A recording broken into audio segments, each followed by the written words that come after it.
நண்பர்கள் அனைவருக்கும் வணக்கம். நான் உங்க விஜய் பியூலா. நம்ம நேயர் ஒருத்தர் வந்துட்டு மாமியார் உடைத்தால் மண்குடம், மருமகள் உடைத்தால் பொன்குடம் இந்த பழமொழிக்கு விளக்கம் சொல்லுங்க அப்படின்னு கேட்டிருக்காங்க. ஸோ அவங்களுக்காக இந்த விளக்கம். இந்த பழமொழி வந்து நம்ம எதுக்காக பயன்படுத்திட்டு இருக்கோம் அப்படின்னா, மாமியார் என்ன தப்பு செஞ்சாலும் அது கரெக்ட். ஆனா மருமக சின்னதா ஒரு தப்பு பண்ணா கூட அது தப்பு.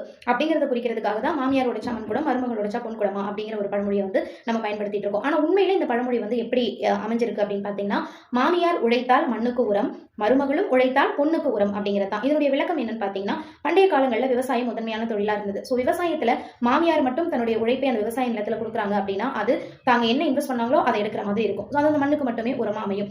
அதுவே மருமகளும் சேர்ந்து அவங்களுடைய உழைப்பை அந்த நிலத்துல போட்டாங்க அப்படின்னா, அவங்களுக்கான பொன் பொருள் சேர்க்கறதுக்கு உதவும். ஸோ மாமியாரும் மருமகளும் சேர்ந்து ஒரு நிலத்துல தங்களுடைய உழைப்பை செலுத்தும் போது பொண்ணும் பொருளும் சேமிக்க முடியும் அப்படிங்கறத உணர்த்துறதுக்காக தான் மாமியார் உழைத்தால் மண்ணுக்கு உரம், மருமகள் உழைத்தால் பொண்ணுக்கு உரம் அப்படின்னு சொன்னாங்க.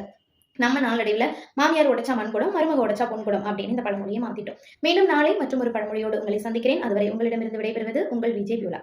நன்றி.